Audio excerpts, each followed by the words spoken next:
မိုးကုတ်ဆရာတော်ဘုရားကြီးအမရပူရမြို့မင်္ဂလာရိပ်သာဓမ္မယုံကြီးပေါ်တွင်12ရက်6လ58ခုနှစ်၌ဟောကြားဆုံးမတော်မူအပ်သောသင်္ကာရဝသတို့သားကိုဟောကြားသောနိဝရဏတရား5ပါးတရားတော်ဒီဘဝဒီခဏမှာဖြင့်ဆရာဘုန်းကြီးကကောင်းဆောင်ပြီးအသေးလွတ်ရလမ်းပြဒီဟာလိုက်ပြအောင်လိုက်ဖို့အချိန်ရောက်ပြီဆိုတာကိုယ်စိတ်ကိုဆုံးဖြတ်ချက်ချကြပါဒီကဆုံးဖြတ်ချက်မချဘူးလို့ဆိုလို့ရှိရင်ဖြင့်သေတော်မဆုံးတဲ့လမ်းပဲလိုက်အောင်မှာပဲရောက်အောင်မှာပဲဆိုတဲ့အဓိပ္ပာယ်ဟာသိချနေတယ်မသိကြဘူးလား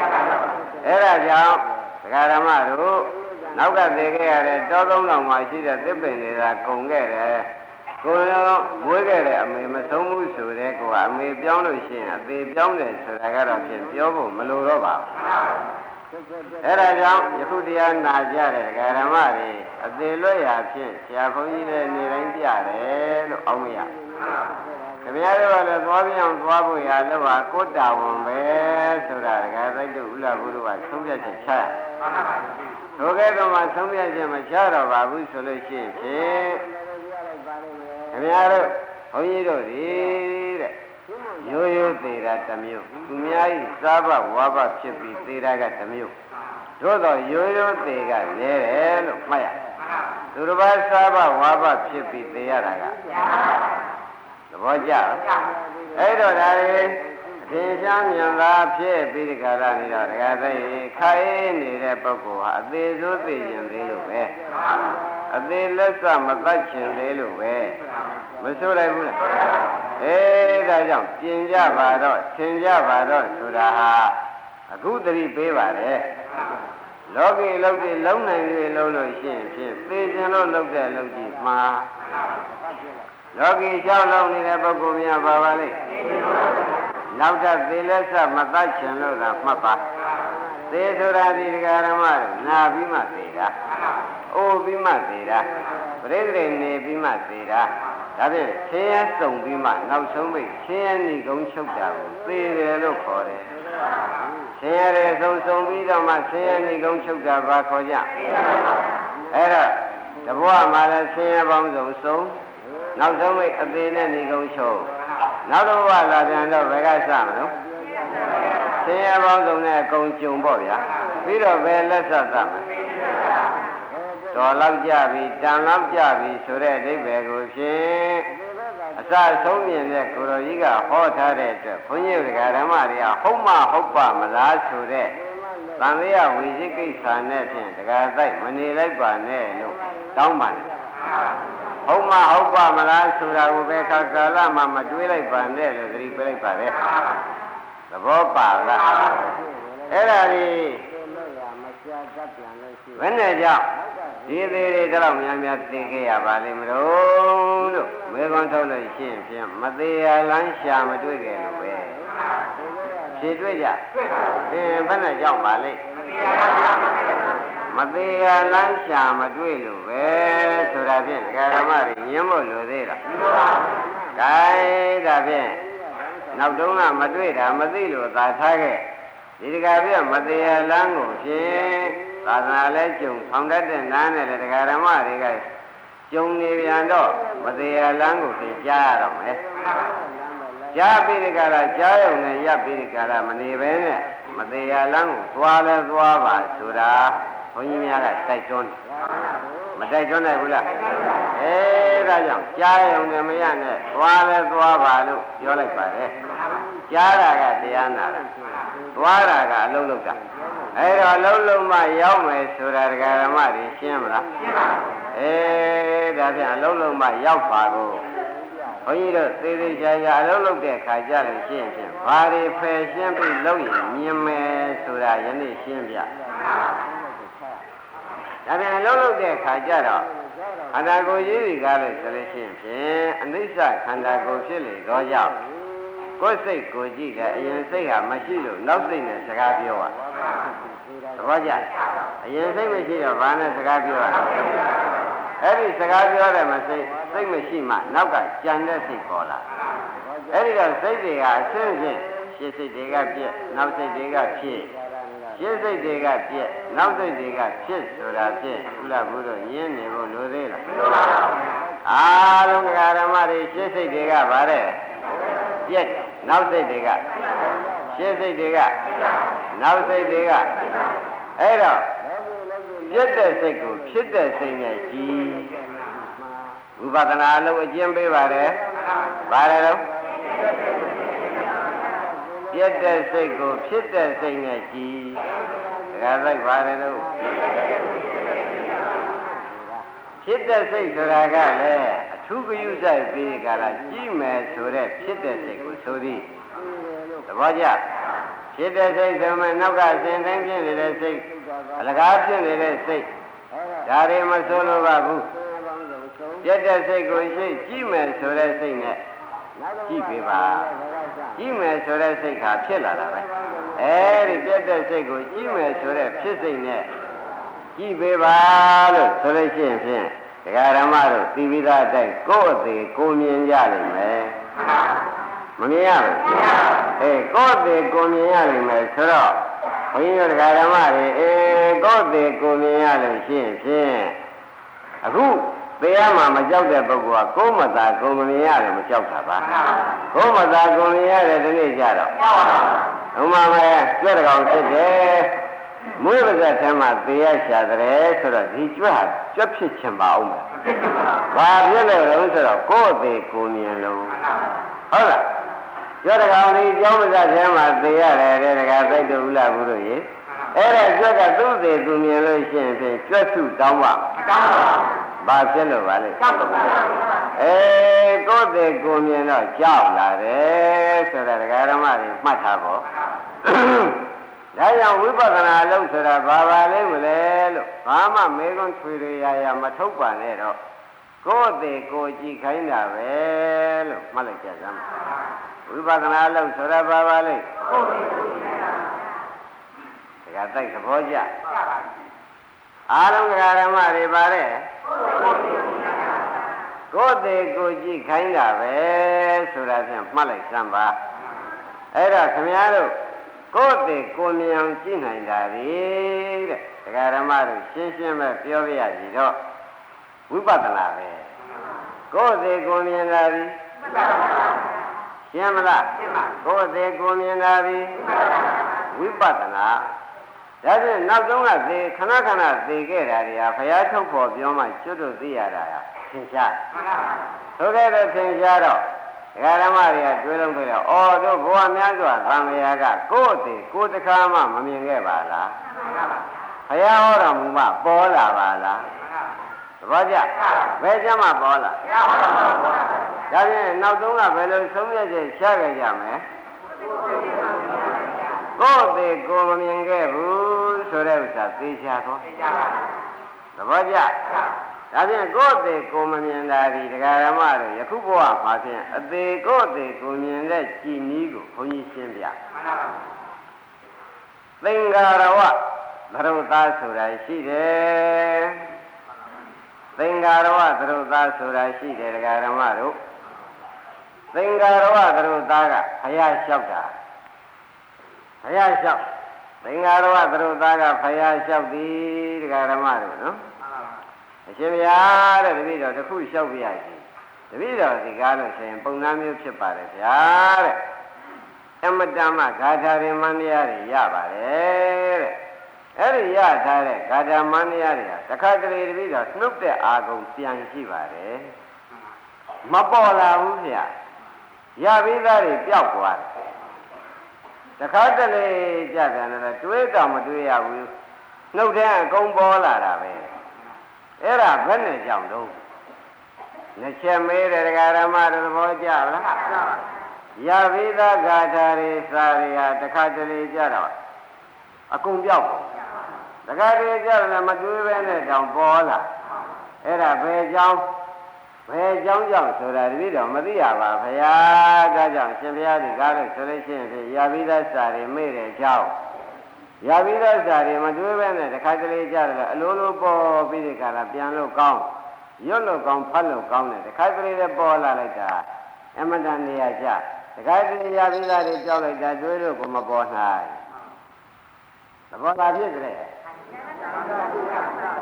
တခါတည်းကြောက်တယ်သူကလည်းကြောက်ပါလေ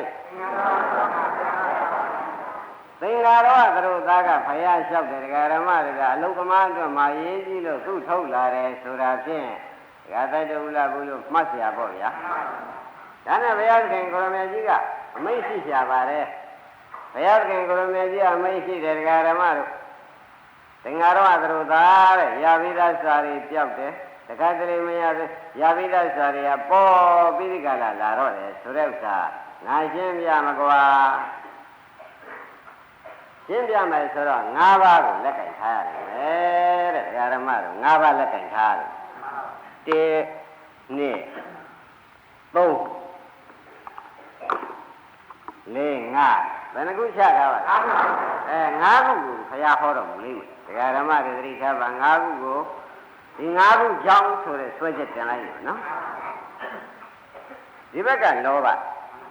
ကာမသဏ္ဍာန်နိဝရဏလို့ခေါ်တယ်ဒီဘက်ကဒေါသစာလို့သုံးတော့ဗျာပါဒနိဝရဏလို့ခေါ်သည်ခင်ဗျားတို့ကလည်းဒီမမှတ်ပိုင်နေတော့ဒီဘက်ကဘာခေါ်မလဲဒီဘက်ကဒီဘက်ကခိဏမိတ်တာဒီဘက်ကဥဒ္ဒစ္စပုဂ္ဂုစဒီဘက်ကဝိသိကိစ္စပြောကြစမ်းဒီဘက်ကဘာပါလဲဒီဘက်ကရံပြောလို့မရဘူးရံပြောလို့မရဘူးဒကာဓမ္မတို့မှတ်ပြီးတော့ပြောကြပါဒီဘက်ကဘာပါလဲဒီဘက်ကခိဏမိတ်တာသေချာမှတ်ပါဒီဥစ္စာဘာပါလဲ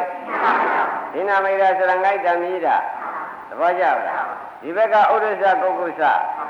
စိတ်ပြန်ဝင်တာဒိုလိုဖြစ်လာတာသဘောကျဒီဘက်ကဝိသိကိစ္စဘယ်နှခုပါလဲ1နံပါတ်2နံပါတ်3နံပါတ်4နံပါတ်ဥဒ္ဒစ္စနဲ့ပုဂ္ဂုစ5နံပါတ်ဝိသိကိစ္စ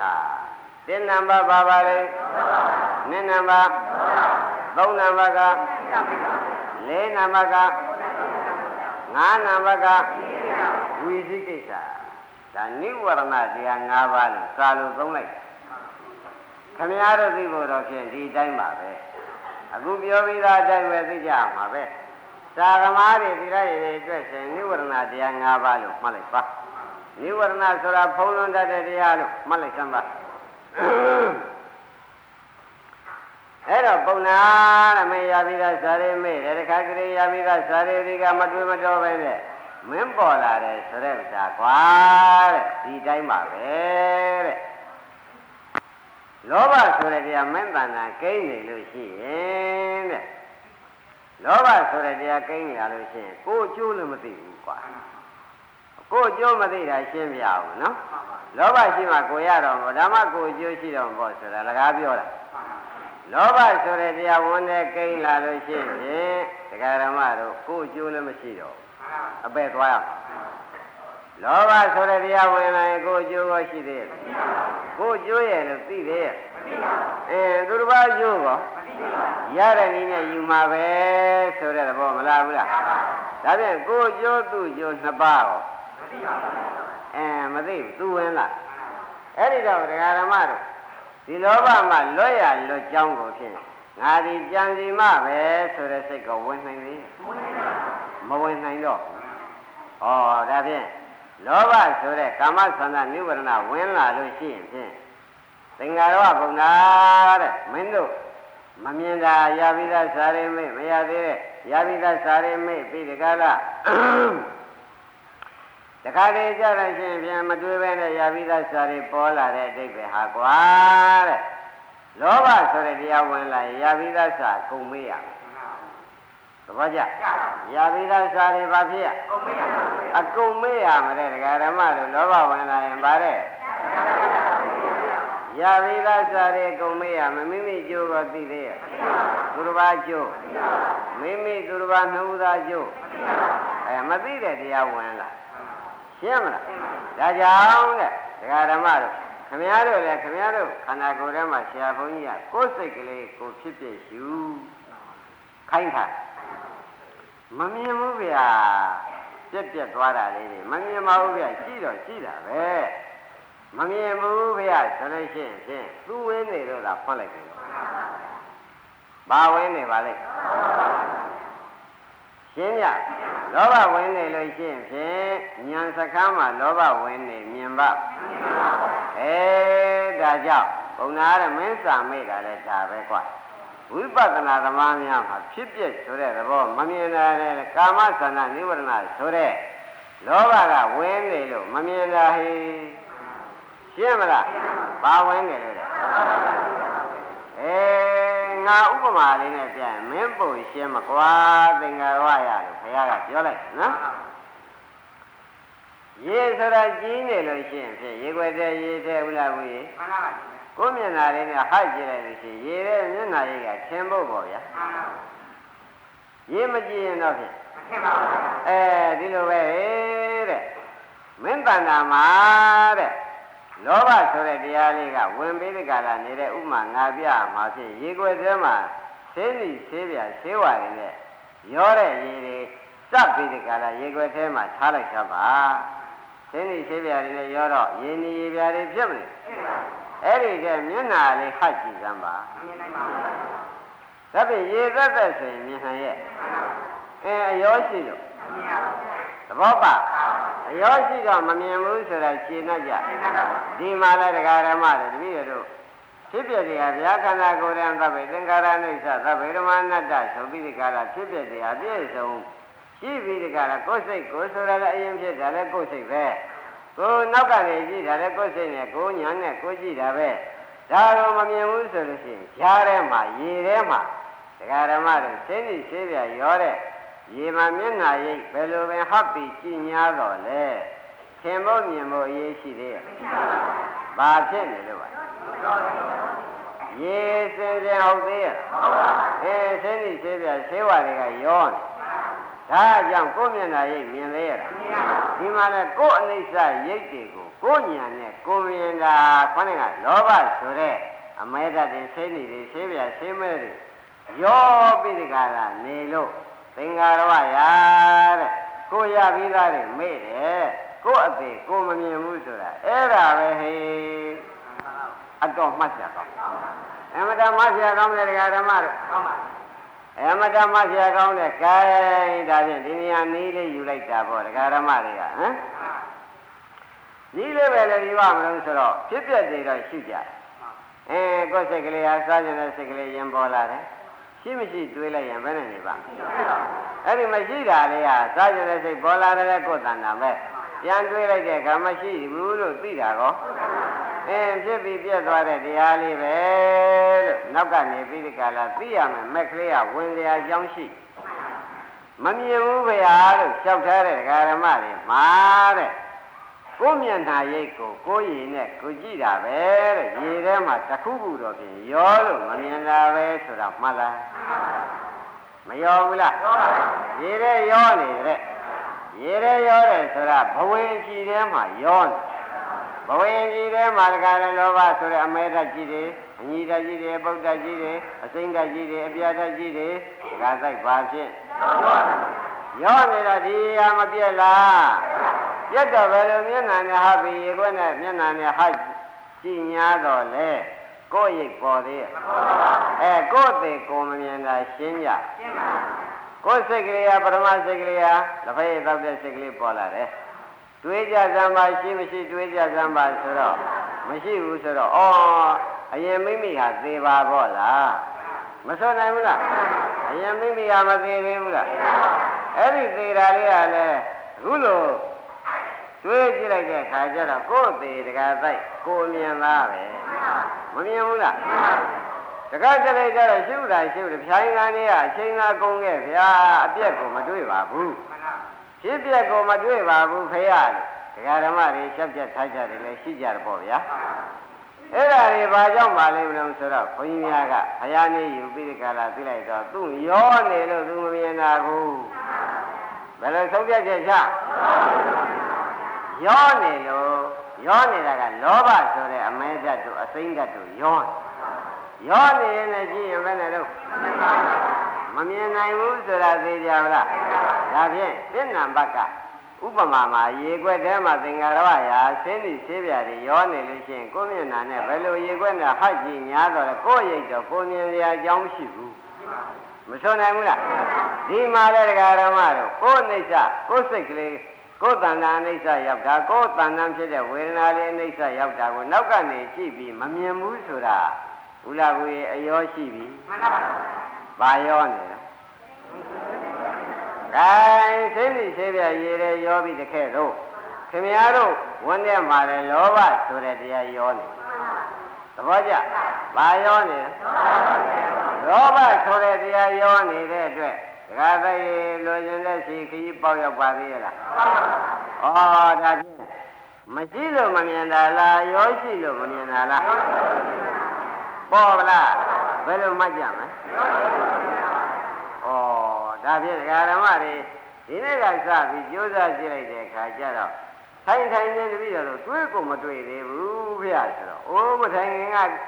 စိတ်ဟာထိုင်တဲ့အချိန်ရှားကြည့်ရင်ဘယ်နည်းနဲ့မဆိုမရှိဘူးပြက်ပြီဆိုတာသိမှာပဲဒါကိုပဲတပည့်တော်ပြက်ရှာတော့မရှိသေးတယ်ဖယားဆိုလို့ရှိရင်ဖြင့်ရောပြီးရှားနေလို့ရှိရင်တခါတိုက်ဘယ်တော့တွေ့မှာတော့ပေါ်လာကြဒါဖြင့်မရခင်ကိုရမကြီးကရှားနီးနေသည်ဒီကားလို့ဆိုလို့ရှိရင်ဖြင့်ကဲကွာတဲ့ရေဖြူဖြူစင်စင်ထားဘာနဲ့မှသင်းသီးသေးပြသေးဝါနဲ့မရောနဲ့မရောပဲနဲ့မျက်နှာရိပ်ကတ်ကြည့်ကိုယ့်ရိပ်ကိုမမြင်မေဘူးလားအဲ့ဒီလိုပဲတဲ့စိတ်ဖြူဖြူထားပြီးဒီကာလဒကာဓမ္မတွေလောဘဆိုတဲ့တရားမဝင်ပဲနဲ့ဒကာဓမ္မတွေကကြည့်လိုက်မယ်ဆိုလို့ရှိရင်ဖြင့်တဲ့ကိုယ့်အသေးကိုမြင်ရမယ်ကိုယ်စိတ်အသေးကိုသဘောပါဒါဖြင့်နေရာကြပြီသင်္ဃာတော်ကတို့သာတဲ့ဒီတိုင်းပဲกว่าဓမ္မရာပြီးသားဇာတိမမေ့တယ်ဆိုတာလည်းရောနေလို့တခါတည်းကြလာတဲ့ကပေါ်တယ်ဗျာဆိုတော့ဘယ်သူနဲ့မှမရောပဲနဲ့ညံနဲ့တက်တက်နဲ့တွေးကြည့်ကြပါတဲ့မပေါ်ဘူးရှင်းမလားဒီနည်းကိုဖြင့်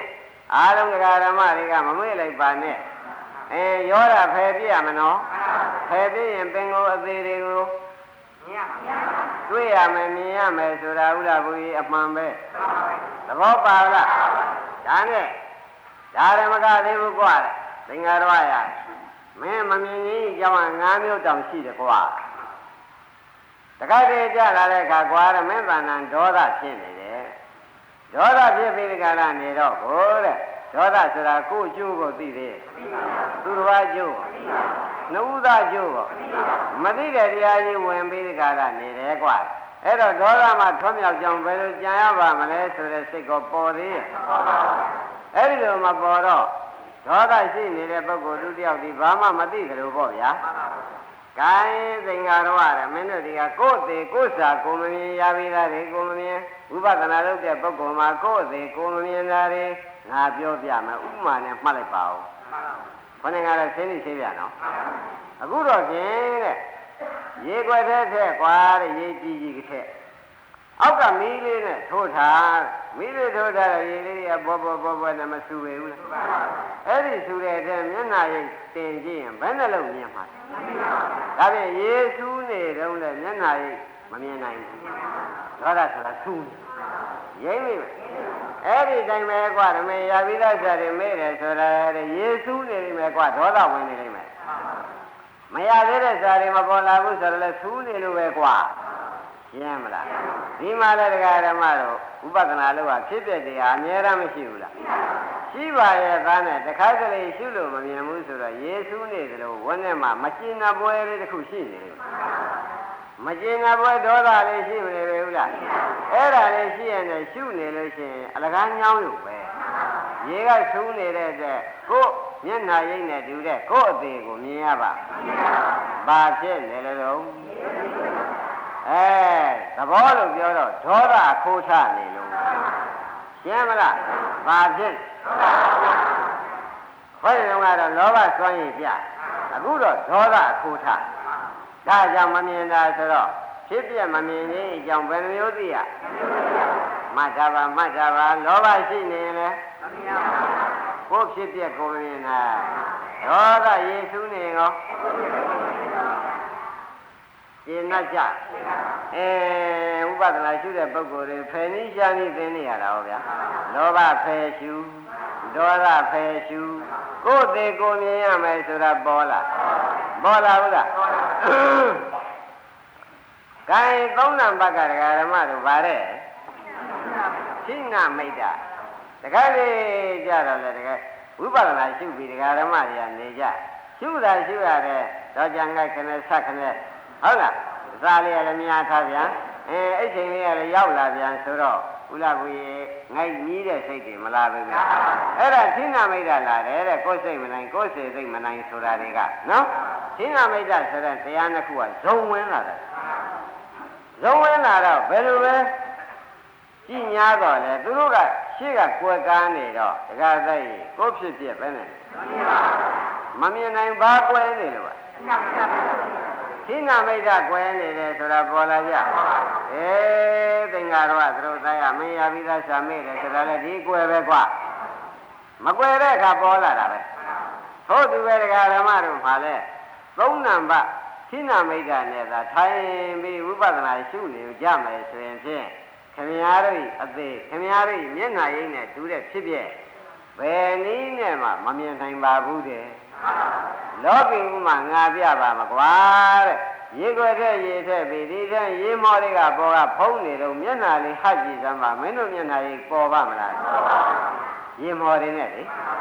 အဲ့ဒီလိုပဲကွာတဲ့သီနာမိတ်တာကလာပြီးဒီကလာမင်းတို့ညံပေါ်မှာဖုံးနေတဲ့အတွက်မင်းတို့အသေးအနိစ္စကိုမမြင်နိုင်ဘူးဒါဖြင့်ရေခွက်တဲ့ရေမော်ဖုံးနေပြန်တော့လေမျက်နှာကြီးမထင်သလိုဒကာဓမ္မတွေသဏ္ဍာန်မှာကိုယ်အသေးဖြစ်တဲ့တည်းရှိရသားနဲ့သီနာမိတ်တာဖုံးနေတာနဲ့ညာကမထိုးတွင်းနိုင်မဖောက်နိုင်ဆိုတာပေါ်လာကြတဲ့လေကြောက်ကြကောင်းပါလားဘယ်နှမျိုးရှိတော့နေရာကြပြီဒါဖြင့်ဒါလည်းဖယ်ရမှာပေါ့ဗျာသီနာမိတ်တာဝင်လာတယ်ဆိုတခါတည်းပေါင်းလေးဆိတ်လိုက်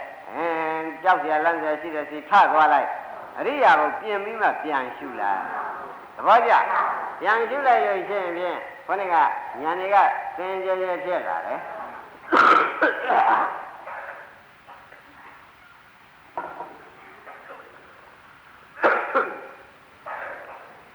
အဲ့ဒီကဲတော့ညာတွေကစင်ကြယ်ဖြစ်လာတဲ့ခါကျတော့ရှုလိုက်ပြန်ပြီဆိုရင်ကိုယ်သေးတွေကိုယ်တဏ္ဍာသေးနေတဲ့ဥစ္စာတွေမြင်ရမှာပေါ့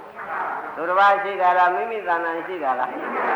မိမိတဏ္ဍာရှိတာမိမိကရှိတာဘယ်နဲ့ကြောင့်တခါသိမမြင်ရမလဲဆိုတာပေါ်လာ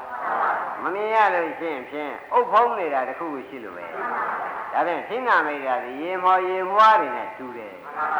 ပေါ်လာကြကိုင်းဒါဖြင့်လေးနံပါတ်တရားဓမ္မကိုပြောရပါပါလိမ့်ဥဒိစ္စဂုတ်ကုစ္စဥဒိစ္စဆိုတာစိတ်တွေကပြန့်လွင်ပြီးဟိုပြေးပြီးပြေး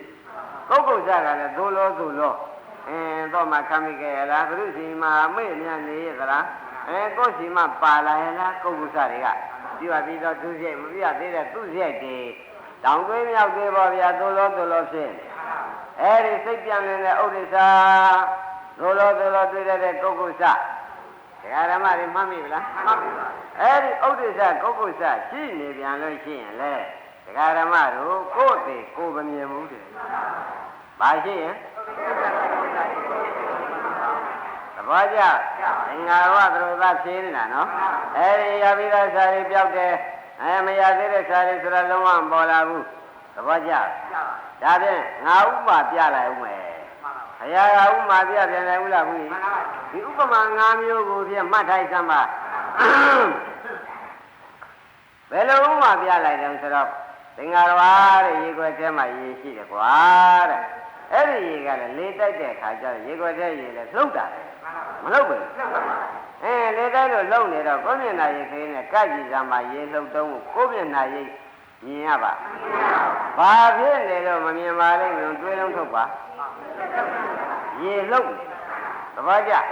အဲ့ဒီလည်းခင်ဗျားတို့ဖြစ်တဲ့တည်းမမြင်တဲ့အခါမှာတခါတည်းစိတ်တွေဖိုးထွက်ပြီးဒီထွက်ပြီးဒုလောဖြစ်အဲ့ဒီဥဒိစ္စကုက္ကုစ္စတွေကရေလှုပ်တယ်လို့လှုပ်နေတာနဲ့ကိုယ်တည်ဖြစ်ပြက်ကိုမမြင်ရဘူးသဘောကျဒါပြန်ကိုယ်ဖြစ်ပြက်ကိုမမြင်ရတာဘယ်လိုမျိုးရှိ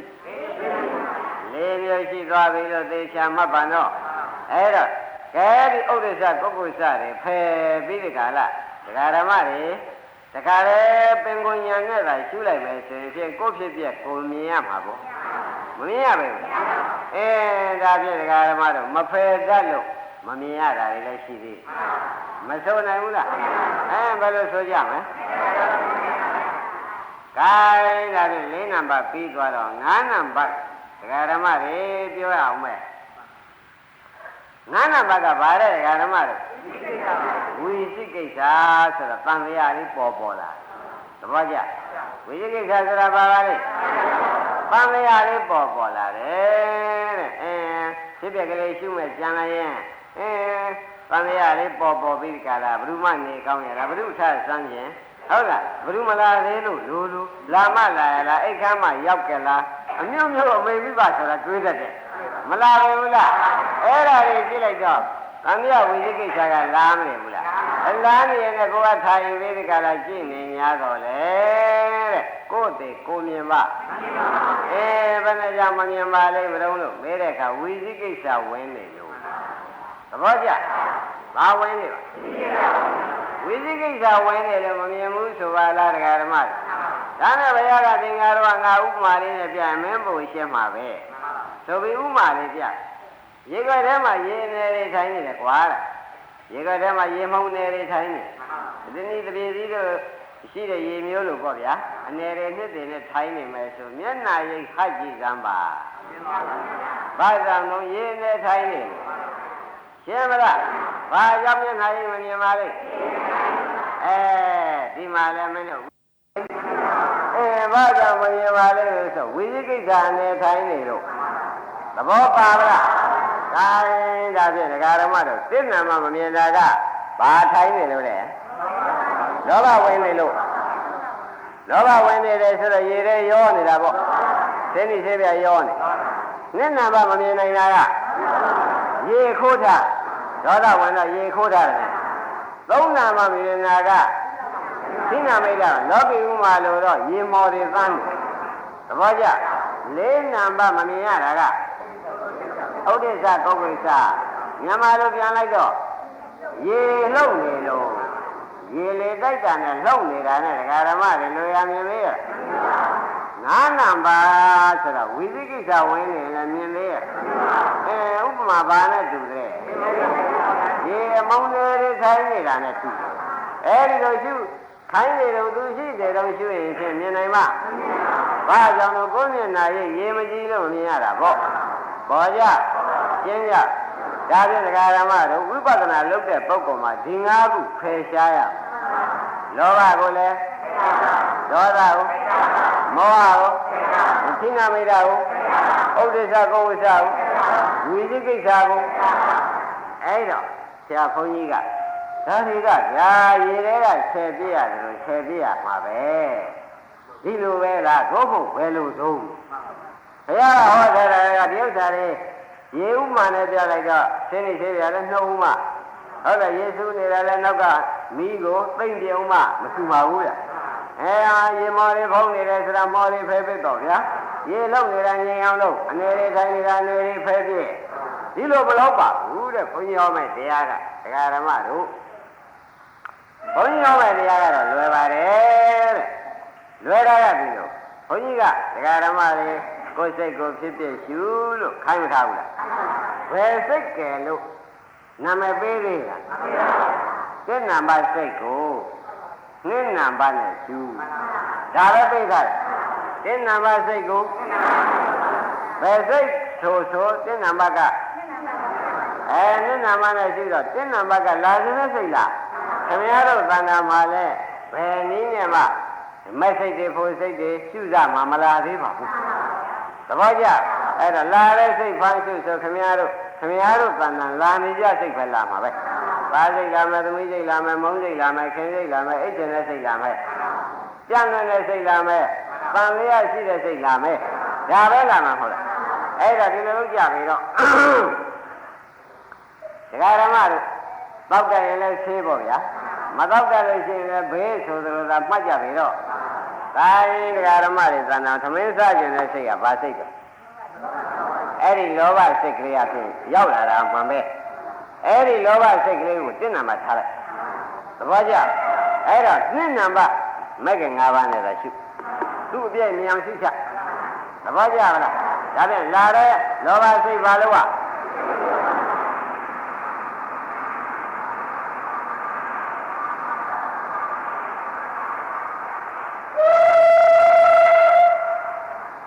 ဒီနည်းကိုပေးလိုက်တဲ့ဖြင့်ဘုန်းကြီးတို့တရားဓမ္မတွေ၌ဘုရားကတော့ဖြင့်ဒါရှိလို့ဆိုတော့ကဲဒါမရှိအောင်မင်းကလောဘပဲလားသို့မဟုတ်မင်းအိဋ္ဌပဲလားဆိုပြီးခင်ဗျားတို့ကဒုတိယစစ်ဆေးလိုက်တစ်နံပါတ်ကိုနှစ်နံပါတ်နဲ့စစ်ဆေးလိုက်စမ်းပါစစ်ဆေးလိုက်တဲ့အခါကျလို့ရှိရင်ဘာတွေ့တော့အနိစ္စတွေ့တဲ့အခါကျလို့ရှိရင်ဖြင့်သူ့အသေးကိုတွေ့တာပဲအရင်တော့ကဖုံးဖိနေတဲ့တရားအခုဘုန်းကြီးစိတ်တ ानु ပဒနာနဲ့ဟောလိုက်တော့အဖုံးကိုပင်လည်းဖြစ်ဖြစ်ရှုချဖုံးနိုင်လေရလားအဖုံးကိုဖြစ်ဖြစ်ရှုချတဲ့တွေ့တရားဓမ္မတို့တစ်နံပါတ်လောဘစိတ်ကိုနှစ်နံပါတ်မဲ့စိတ်နဲ့ရှုတာဗလားတစ်နံပါတ်စိတ်ကိုဒါဖြင့်လောဘစိတ်လာရင်လောဘစိတ်ဘာလို့ဒါဖြင့်လောဘစိတ်ကဖြစ်ဖြစ်ရှုတာကမဲ့လာဖြစ်တော့အမှန်တန်ကျေနပ်စရာကောင်းသဘောကျလာလိုက်မယ်ခင်ဗျားတို့၅မျိုးလောတခါတည်းကြတာလေစိတ်မချလည်းမချဒေါသလေးလာကြလာမယ်မလာဘူးလားအိမ်အတွက်တွေ့သာသမီအတွက်ဆွေမျိုးညာတကာဟိုတဲ့ကြီးတဲ့တွေအတွက်အောက်ပြုနေတာတွေတွေးလိုက်တဲ့အခါစိတ်ထဲမကြည်မချမ်းဖြစ်တာတွေလာကြလာမလာဘူးလားအဲ့ဒီလာတဲ့စိတ်ဘာလို့ဒါဖြင့်သူဒီရှိကတော့ယေရှုနဲ့လို့မျက်နှာရည်မမြင်ဘူးဆို냐တော့လေသူ့ကိုပဲသာရောဂစိတ်တံသာရောဂစိတ်တံဒီပဇာနာတိဆိုပြီးဒီကလာသူ့ကိုပဲဖြစ်ပြမြင်အောင်သိအောင်လုပ်လိုက်တဲ့ခါကျတော့ဒကာရမတို့မမြင်ရဘူးလားဒါဖြင့်ဖယ်တယ်ဆိုတာအထူးဖယ်ရတာလားသူ့ဖြစ်ဖြစ်ရှိအောင်ဒါတွေဖယ်ရှုနေလို့ရှိရင်ဘယ်ပြီးနိုင်လဲမလို့သူ့ကိုဖြစ်ဖြစ်ရှုချလိုက်ပေါ်ကြဗလားနားလဲဗလားဒေါသစိတ်လာလည်းပါလို့ဒါဖြင့်မဲ့တားနိုင်လေရမတားနိုင်တဲ့ဖြင့်မဲ့ကျေစုပြုရှင်းမလားဒါဖြင့်နိဝရဏနှစ်ခုကုန်ပြီနော်ကဲသုံးနံပါတ်ကဒကာဓမ္မတို့ဗါတဲ့ဒိဋ္ဌမိတ်္တလာတဲ့ခါကျတော့ဝိကိတ္တစိတ်တံဝိကိတ္တစိတ်တံတိပဇာနာတိလို့ဖျားဝိကိတ္တံတိသံခိတ္တစိတ်တံသံခိတ္တစိတ်တံတိပဇာနာတိသံခိတ္တံတိဒိဋ္ဌမိတ်္တလို့ပြောထားတယ်အဲ့ဒီတွန်းလို့တဲ့စိတ်ကိုယ်တဏ္ဍာမှာအိတ်ရှင်တဲ့စိတ်ကလေးငိုက်ရှင်တဲ့စိတ်ကလေးလာလို့ရှိရင်ဖြင့်ဒါတွေနောက်ကညာကနေအိတ်ရှင်တဲ့စိတ်ကလေးငိုက်တဲ့စိတ်ကလေးရတယ်ဖြစ်ပြီးပြတ်တာပဲလို့ညာမြန်ရှုသဘောကျအိမ်ငိုက်တဲ့စိတ်ကလေးဘာလို့ဖြစ်ပြရှုလိုက်တော့အိမ်ငိုက်တဲ့စိတ်ကအနိစ္စဖြစ်ပြရှုတာကမက်ကဝင်လာတော့အိတ်သေးရဒါဖြင့်ရေဖယ်နည်းရကြအိတ်ရှင်တဲ့စိတ်ဘာလို့အဲ့ဒါအိတ်ရှင်တဲ့စိတ်ကဖြစ်ဖြစ်ဟုတ်လားနောက်ကနှစ်နံပါတ်ကမဲ့လာဖြစ်နေတော့ဒကာဓမ္မတွေကျင်နာကြီးကျင်နာเสียသိကောင်းဒကာသိလောက်တယ်ဗလားဒိဋ္ဌမိတ်္တလာရင်ဘာလို့ရမလဲခင်ဗျားတို့ကဒိဋ္ဌမိတ်္တလာလို့ရှိရင်ဖြင့်အချိန်ကြီးလို့အိတ်ရှင်ဓမ္မလေးဆိုပြီးသွားအိတ်လိုက်တာပဲဒီလိုသွားအိတ်လို့မရဘူးတဲ့ဒကာဓမ္မတွေသူလာရင်ဘာလို့ရှင်းမလားကောင်းပြီတဲ့ဒါဖြင့်ဒကာဓမ္မတို့ဒိဋ္ဌမိတ်္တဒီကားလို့ဆိုလို့ရှိရင်ဖြင့်လာတိုင်းသံခိတ္တစိတ်လို့ဘုရားကဟောသောကြောင့်သူ့ဖြစ်ဖြစ်ရှိရမယ်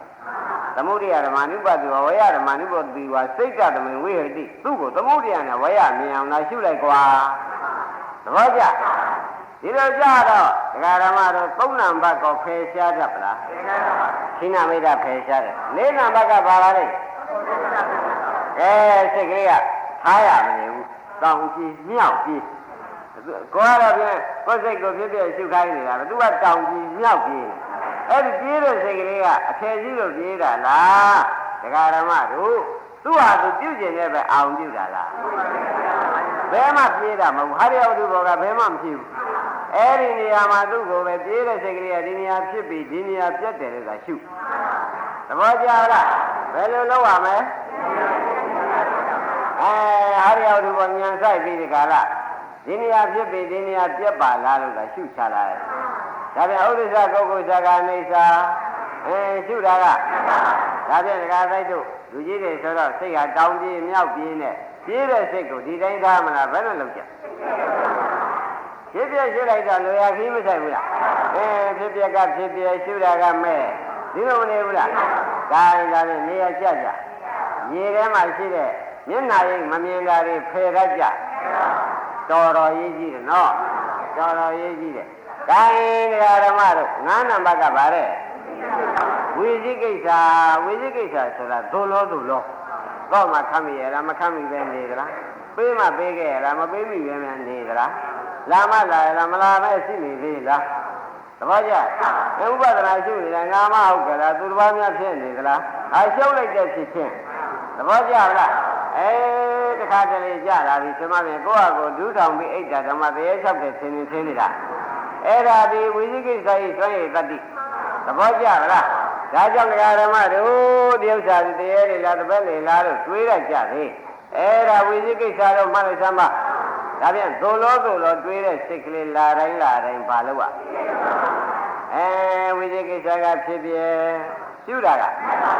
အဲ့ဒီကဲတော့သွားတော့ဟိုဓမ္မတို့ဘာဖြစ်ပါလိမ့်မလို့မဲဖို့မလို့ဘူးလားဝိသိကိစ္စဆိုတာမောဟဖြစ်ပြမောဟကဖြစ်ပြရှုတာကဒါဖြင့်မောဟမသေးလားဒါကြောင့်ပရိစ္ဆေသမုပ္ပါအစကပြတ်တာဘယ်ကပြတ်ပါလဲအစကပြတ်နေတဲ့ပုဂ္ဂိုလ်သူတယောက်ဒီဓမ္မတို့ကြောက်เสียလန့်เสียမယ်ရှိသေးတာငါဒီအိုရနာရသေးရမဝဲရကွဲရဥမာလားလို့များတန်တရားရှိဖို့လိုသေးတာဒါကြောင့်ဥဒိစ္စကုက္ကုစ္စလည်းအဝိဇ္ဇာပဲဝိသိကိစ္စရောဥဒိစ္စကုက္ကုစ္စလည်းဖြစ်ပြရှိရင်အဝိဇ္ဇာဖြတ်တာဝိသိကိစ္စဖြစ်ပြရှိပြန်တော့သဘောကျဒါရင်ပရိစ္ဆေသမုပ္ပါအစကမဖြတ်ဘူးလားဒါရင်တစ်နံပါတ်လောဘလေးပေါ်လာလဲဘာလို့ဖြစ်ပြရှုလိုက်တဲ့အခါကျတော့ဖြစ်ပြနောက်ကမက်လိုက်မလားဘူးလားအဲ့ဒါကျတော့ပရိစ္ဆေသမုပ္ပါအလယ်ကနေပြတ်သဘောကျအလယ်ကနေပြတ်တော့ဓမ္မတွေရှေ့သွားကြရှိသေးရဲ့ရှင်းမလားကဲဒါဖြင့်ဒေါသတွေပေါ်လာတယ်ဘာလို့ကြဒါဖြင့်ဒေါသဆိုတာဒီကနေ့မြတ်သောကပရိဒီဝဒုက္ခဒေါမနတာဆိုတာမလားဘူးလား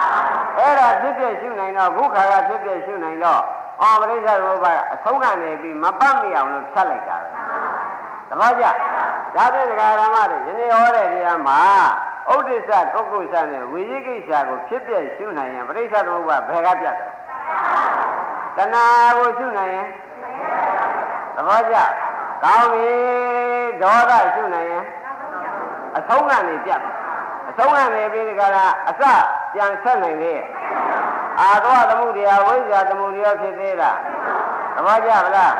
ကိုင်းလာတဲ့သင်္ဃမိတ်္တဆိုတာရှုလိုက်လို့ရှိရင်လေသင်္ဃမိတ်္တအိတ်ချင်တာဟာလောဘလည်းပါတယ်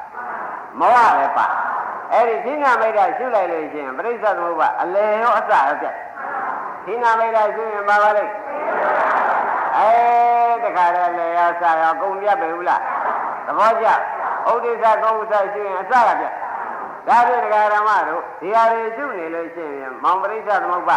ပြတ်ပါတော့လို့ဆိုရသေးလားရှုတာနဲ့ပြတ်သွားဒါဖြင့်ပရိစ္ဆေသမုပ္ပါတစ်ခုလုံးမှာအစဖြတ်နိုင်တယ်လည်းမဲ့အလယ်ဖြတ်နိုင်တာအဆုံးဖြတ်နိုင်တာဒါဖြင့်ဒီမဲ့မှာတပါးစိတ်တို့ကိုနောက်မွေးဖို့နောက်ပေဖို့တွေကိုဖြတ်နိုင်တဲ့တရားရှိသေးရဲ့ဒီတရားသာရင်ကိုးစားရအားထားရရှိတော်တယ်ဆိုတာသဘောကျဒါဖြင့်ဓမ္မတို့ယနေ့ဟောတဲ့တရားမှာပရိစ္ဆေသမုပ္ပါအစကရောပြတ်ပါရဲ့အလယ်ကရောအဆုံးကရောဒါပြန်ပရိစ္ဆေသမုပ္ပါပြတ်တဲ့ခါကြလို့ရှိရင်ဖြင့်အဝိဇ္ဇာနိရောဓဘယ်နဲ့ဆိုကြဒါသင်္ခါရတွေကုန်ချုပ်သင်္ခါရကုန်ချုပ်တယ်ဆိုတော့ပြုပြင်တဲ့တရားချုပ်ကြတဲ့ကိုကပြုပြင်ဖို့အထည်ပေါ်ပါဦးကဲပရိစ္ဆေသမုပ္ပါအလယ်ကနေချုပ်လိုက်တော့လောဘပါလာတော့လောဘဖြစ်ဖြစ်ရှုလိုက်တော့အလယ်ကမချုပ်လားတဏှာနိရောဓဥပါဒနာနိရောဓဘောနိရောဓဆိုတော့အနာဂတ်အကြောင်းတွေအကုန်မပြတ်ဘူးလားသဘောကျဗလားကောင်းပြီဒေါသရှုလိုက်တဲ့အခါကျတော့ဓမ္မတို့ပရိစ္ဆေသမုပ္ပါအဆုံးကနေမပြတ်ဘူးလားအဆုံးကမဖြတ်ပြန်လို့ရှိရင်အစပြန်ပတ်မယ်သဘောကျအဆုံးကမဖြတ်ရင်အစပြန်မပတ်ပြီလား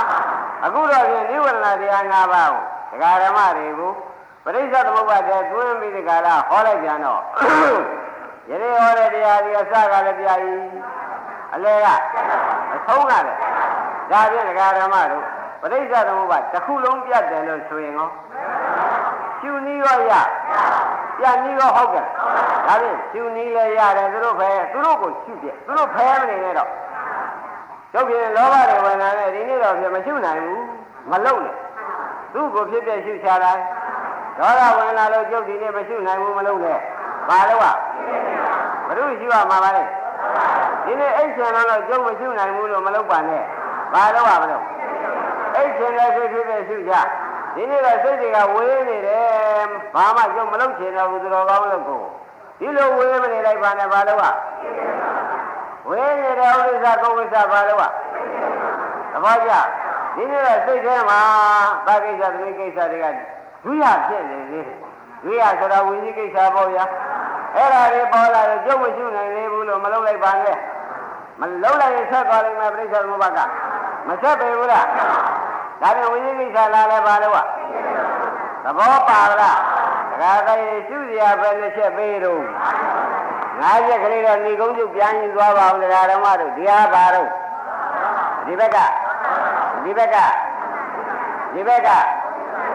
ဒီဘက်ကပါပါလေအဲ့ဒါဒီခင်ဗျားတို့သူတို့စကားနားထောင်နေလို့ရှိရင်ဖြစ်ဖြစ်မမြင်ဘူးသူတို့ရှုလိုက်ရင်သူတို့စကားနားထောင်ရင်သူတို့ရှုလိုက်ရင်သဘောကျဒါဖြင့်သူတို့ရှုလိုက်တော့ပြိဿသမုပ္ပါအစကလည်းပြတ်အလဲအဆုံးဒါဖြင့်ဒကာဓမ္မတို့သေတရားတွေနဲ့ရှိသေးသဘောပါလားဒါရင်းနေဒီရင်တော့ကြတယ်